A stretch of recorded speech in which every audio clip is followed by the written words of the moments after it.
Hello, and welcome to this week's Animal People Newsflash. I'm Wolf, like the animal, reporting for the Animal People Forum. On Monday, September 12th, Muslims around the world celebrated the Eid al-Adha, or Festival of Sacrifice. Commemorating the Prophet Abraham's willingness to sacrifice his son for God, the Eid al-Adha is traditionally celebrated by slaughtering animals and sharing their meat.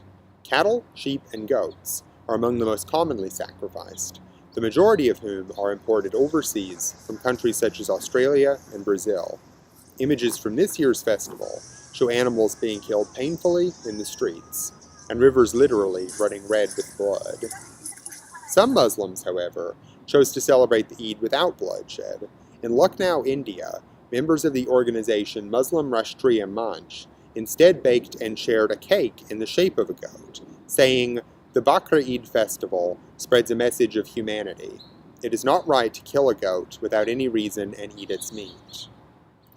The Animal People Forum offers several resources relevant to the Eid sacrifice and treatment of animals in Islam, including a fatwa on animal transport and slaughter from the Chief Imam of Al-Azhar, and a free download of the book Animal Welfare in Islamic Law by Dr. Kristen Stilt.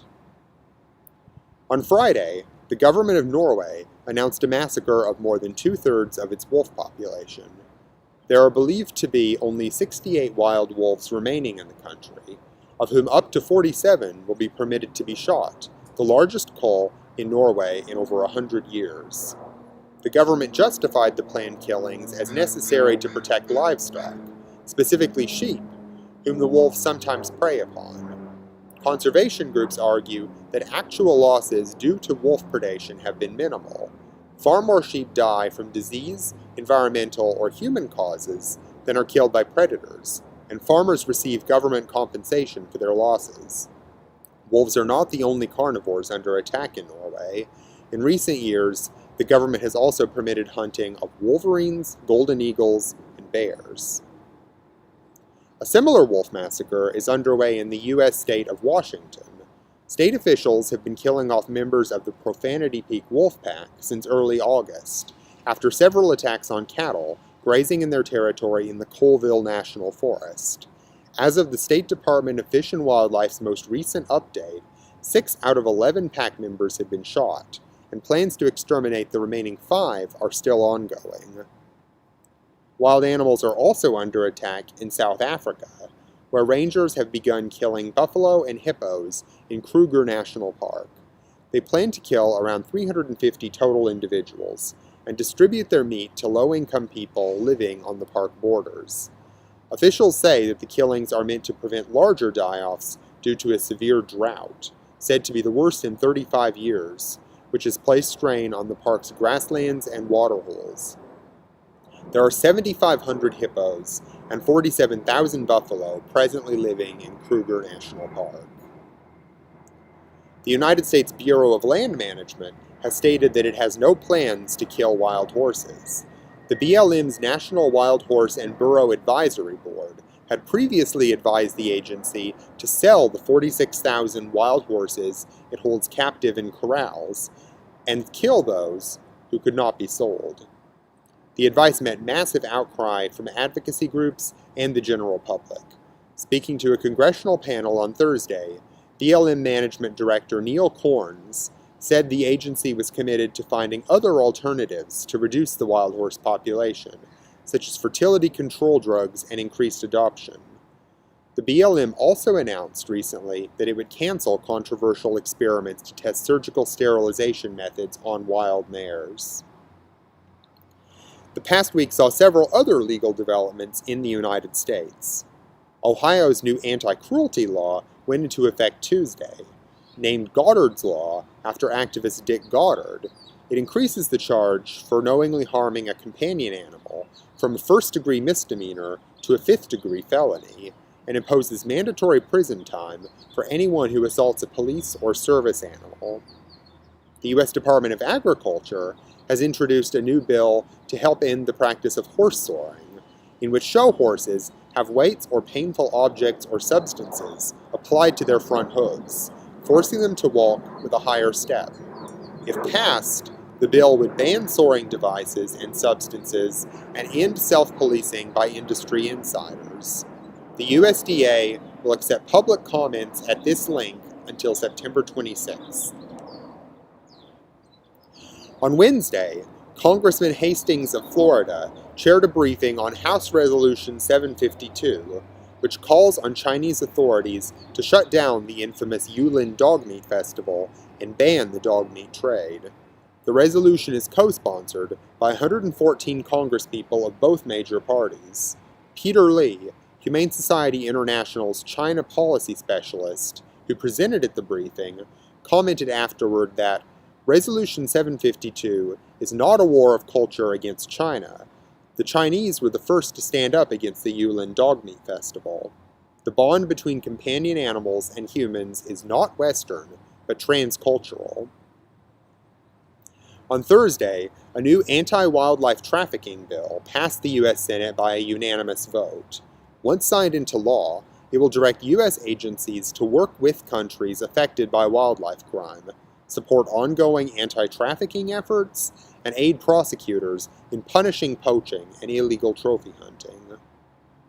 Also on Thursday, President Obama declared the U.S.'s first marine national monument in the Atlantic Ocean. Commercial fishing and seabed mining will be banned within an area of nearly 5,000 square miles off the New England coastline, with a 7-year phase-out period. Fishing industry representatives decried Obama's declaration. The scientists and environmental activists praised the creation of the monument, whose waters are home to many vulnerable species of fish, squid, crustacean, coral, seabirds, turtles, and marine mammals. In related news, Oceana, SkyTruth, and Google have announced the public beta launch of Global Fishing Watch, a new online tool which tracks commercial fishing activities worldwide. Designed to empower governments and the general public to identify evidence of illegal fishing or overfishing, Global Fishing Watch also offers animal activists and conservationists a powerful tool in protecting marine animals and their habitats from destruction. Several African countries are cracking down on exports of donkeys to China. In February, Botswana arrested 4 people involved in smuggling donkey hides. Last month, Burkina Faso banned the export of donkey skins, with Niger most recently following suit. Donkey meat is a delicacy in some regions of China, and gelatin made from donkey skin is believed to offer medicinal properties. However, China's own donkey population has fallen, as rural communities replace working animals with machines, requiring imports from abroad to meet the demand.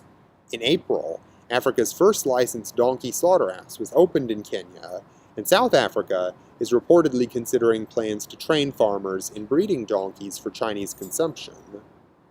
In banning donkey export, Burkina Faso and Niger do not appear to be motivated by animal welfare concerns. Rather, the demand for exports threatens to deplete the country's donkey populations, while spikes in the animals' cost makes them unaffordable to locals who use them for food and transportation. Animal researchers are pushing back against criticism from animal activists. In Australia, Monash University defended a study in which suffocated greyhounds had their hearts removed, reinserted, and were then revived before finally being euthanized. The university maintains that the greyhounds were anesthetized throughout, and that the findings were important for improving life-saving organ transplants on human patients. The dogs are believed to have come from the racing industry, lab research being a common fate for former and surplus racing hounds. Dog racing was recently banned in New South Wales, but remains legal in Monash University's state of Victoria.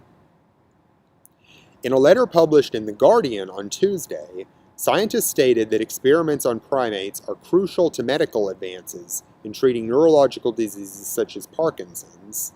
More than 400 scientists, including 2 Nobel laureates, signed the letter.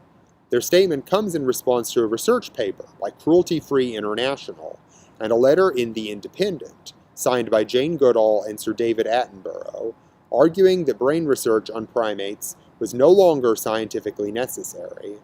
Research on great apes has been banned in the UK for decades, but macaques, marmosets, and other monkeys are still permitted for experimental use.